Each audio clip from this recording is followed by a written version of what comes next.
Tantum verde lajša bolečino in oteklino pri vnetju v ustni votlini in žrelu. Pred uporabo natančno preberite navodilo. O tveganju in neželenih učinkih se posvetujte z zdravnikom ali s farmacevtom. Onitek zdravilni lak za zdravljenje zmernih do blagih glivičnih okužb nohtov.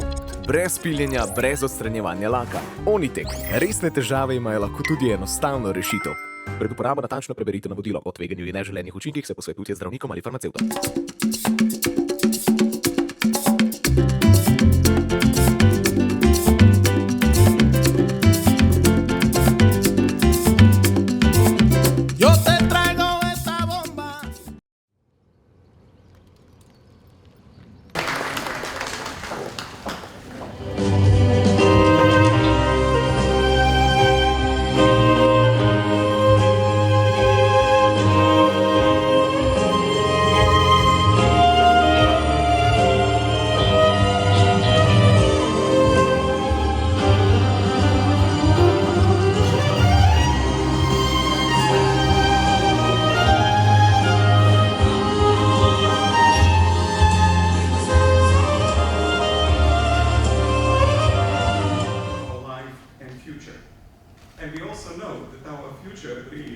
is in the hands of our young, Taylor and the European Association of AI and Logan, who is also here. We worked together with the SI Program Committee on selecting the best among a large set of course proposals, and then some. Besides, when you organize an event of this size, inevitably you have to send a lot of work people's way. So please enjoy this event.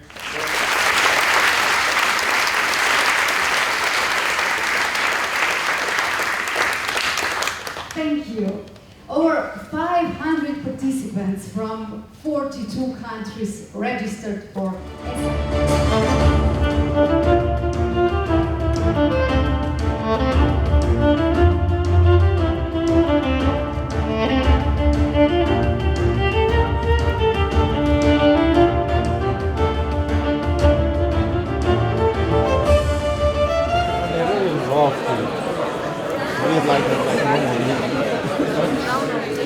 So real appreciate. Še sem, če malo pogledate vsi skupaj, najlepša hvala, zdaj pa še kolega. Kako ste vi zahtevan?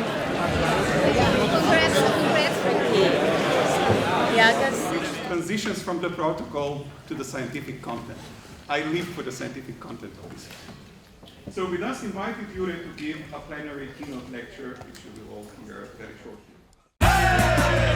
Tantum verde lajša bolečino in oteklino pri vnetju v ustni votlini in žrelu. Pred uporabo natančno preberite navodilo. O tveganju in neželenih učinkih se posvetujte z zdravnikom ali s farmacevtom. Onitek zdravilni lak za zdravljenje zmernih do blagih glivičnih okužb nohtov.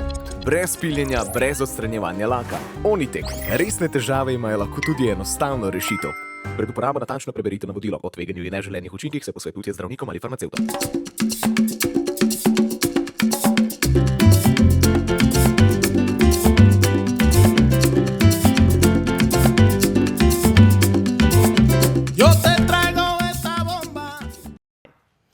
I'm confident that the organizers have worked diligently to prepare an excellent program that covers a wide range of AI topics.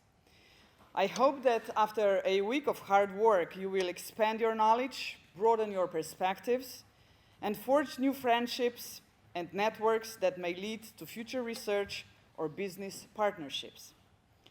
I have decided to accept the invitation of the organizers to address you because AI is already fundamentally transforming the way we work and live, and because I believe that you in positions you hold or will be holding are important partners in addressing the challenges and opportunities AI is bringing. While AI has been with us for some time, recent applications available to the general public have sparked a public debate on the far-reaching implications of AI. How should we harness the power of AI? Is it altering human creativity? What are the implications of AI on education? What will happen to numerous white-collar jobs that were once considered immune to automation? What are the risks associated with AI applications pursued by businesses driven by their own goals?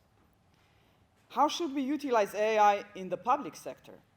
For us, Europeans, there is also the question of how we can protect our values in this rapidly changing world. How should we respond to these and many other questions on a policy level? As you may already know, the European Commission adopted an AI strategy 5 years ago.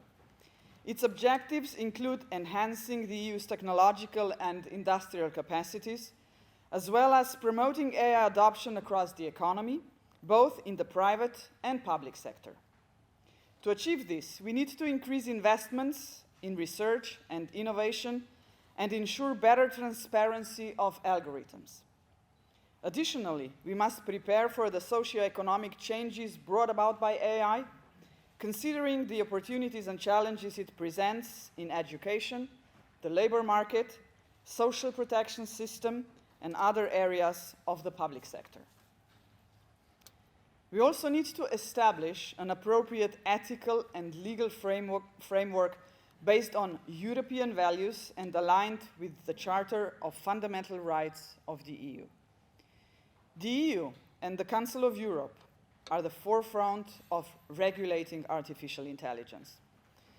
I believe that the risk-based approach is the correct one, striking the right balance by enabling research and development, implementing checks and balances for higher risk applications, and outright banning applications that are unacceptable and contradict our values. Yes, we in the European Union are taking a global lead on AI regulation, and we should take pride in this because we must safeguard our values and way of life, rather than being at the mercy of big businesses driven by specific goals and private interests. We should not fear this responsibility. Let us consider what we achieved with the General Data Protection Regulation, where we innovated with the new regulations that were desperately needed and showed the way forward to the entire free-thinking world. Being an expert in GDPR, I just would like to add something extra to my speech. This is not going to be translated on a screen, but I was part of this GDPR process, part of the regulating process. And I don't know whether you know, but GDPR has a world record in number of amendments which were put into the European Parliament before the GDPR was enacted. And the number was 3,999. So GDPR is still a world record holder. One of the significant challenges we will face in the shortage of specialists in these fields. As mentioned, AI is already extensively used, and the demand for trained professionals is expected to continue growing. Part of the solution to this challenge lies in events like the workshop you are attending. In addition, we must explore how to attract more girls to STEM, that's science, technology, engineering, and mathematics. With regards to Europe, how to create favorable conditions for attracting skilled labor to our continent. Lastly, I would like to say a few words about Slovenia and its involvement in AI. Slovenia has made significant contributions to the field of artificial intelligence. Our country has a long history of active engagement in AI research, with Slovenian scientists participating in international projects as early in 1970s and 1980s. You may have heard of Professor Ivan Bratko, an internationally recognized scientist and professor in this field. Slovenian researchers have specialized in various AI domains such as machine learning, natural language processing, and computer vision, resulting in innovative solutions and contributions in these areas. Slovenia was among the first countries to introduce formal education program in AI. Slovenian companies have also actively engaged in AI research and development, establishing AI departments and developer teams to tackle complex challenges using AI technologies. I'm particularly delighted that Slovenia has become a hub for AI startups, focusing on cutting-edge technologies such as autonomous driving systems, smart homes, and data analytics. As a testament to Slovenia's commitment to AI, UNESCO established the International Research Center on Artificial Intelligence in Slovenia in 2020. Overall, Slovenia has made remarkable progress in the field of AI, with its researchers contributing to algorithms and methods, hosting significant conferences, and cultivating an environment of innovation. The Slovenian government also recognizes the importance of AI and has incorporated it into the national digitalization strategy, encouraging further development and creating opportunities for advancement in this field. I'm confident that after this intensive week of work, you will gain new knowledge and a deeper understanding of AI. You will also form new friendships and establish numerous connections with your colleagues and professors. Finally, I hope you will enjoy your stay here and have the opportunity to experience our way of life, culture, and nature. Thank you, and I wish you a successful and fulfilling European Summer School on Artificial Intelligence. Good luck. Tantum verde lajša bolečino in oteklino pri vnetju v ustni votlini in žrelu. Pred uporabo natančno preberite navodilo. O tveganju in neželenih učinkih se posvetujte z zdravnikom ali s farmacevtom. Onitek zdravilni lak za zdravljenje zmernih do blagih glivičnih okužb nohtov. Brez piljenja, brez odstranjevanja laka. Onitek. Resne težave imajo lahko tudi enostavno rešitev. Pred uporabo natančno preberite navodilo. O tveganju in neželenih učinkih se posvetujte z zdravnikom ali farmacevtom.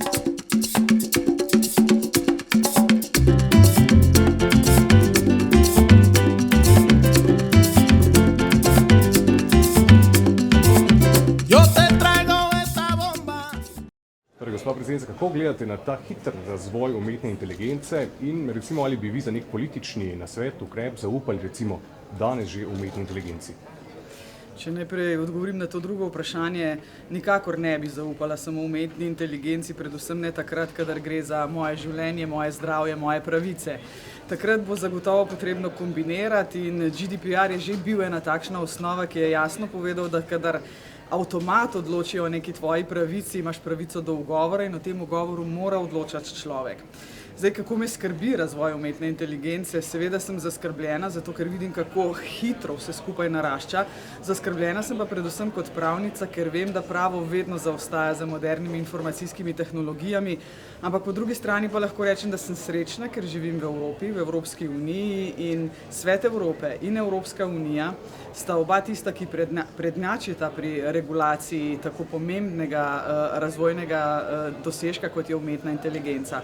Zdaj, kako bomo lahko regulirali umetno inteligenco, kjer je razvoj eksponentno hiter, to je vprašanje za $1 milijon, ampak prepričana sem, da je regulirati potrebno. Ne nazadnje, če morda lahko dodam še to, celo Združene države Amerike, torej veliki tehnološki giganti iz Združenih držav Amerike prvič v zgodovini, kar jaz spomnim, prosijo za regulacijo tehnologije. Torej se tudi sami zavedajo, da nam stvari lahko uidejo z rok. Pa tudi debate ta teden tukaj bodo priložnost za te razprave, ne? Absolutno. Jaz sem ravno zdaj sodelovala na eni delavnici, ki bo potekala cel teden, in sicer umetna inteligenca in zasebnost, torej pravica do zasebnosti. Vsi skupaj se zavedamo, da algoritmi morajo biti transparentni, če bomo želeli nadzorovati umetno inteligenco, in da popolnoma poštene in korektne inteligence ne bo. Tega se pa tudi moramo zavedati, zato je regulacija še toliko bolj pomembna. Prosim. Potem smo samo še eno vprašanje. V bistvu, po vašem mnenju, kako pomembno vlogo imajo dogodki, kot je Evropska poletna šola umetne inteligence za družbo? Nedvomno, veste, če mi teh tem v družbi ne bomo odpirali, bo tehnologija šla svojo pot. Družba, predvsem pa pravo, mora tehnologiji nastaviti zrcalo, torej ogledalo. Takšne razprave so nedvomno samo plus in lahko pripomorejo k temu, da se bomo vsi skupaj veliko bolj zavedali, kot danes je, kje so pasti in kako jih ne obiti, ampak kako narediti, da bo tehnologija služila družbi. Naj poudarim takoj na tem mestu, jaz nisem pristaš zaviranja razvoja modernih tehnologij, ampak sem pristaš tega, da se vsi skupaj pogovorimo, v katero smer želimo, da tehnologije gredo. Sama osebno si zagotovo želim, da gredo v smer, ki bodo pomagale človeštvu, ne pa recimo tako kot smodnik naredile škodo človeštvu. Pa Hvala. Prosim.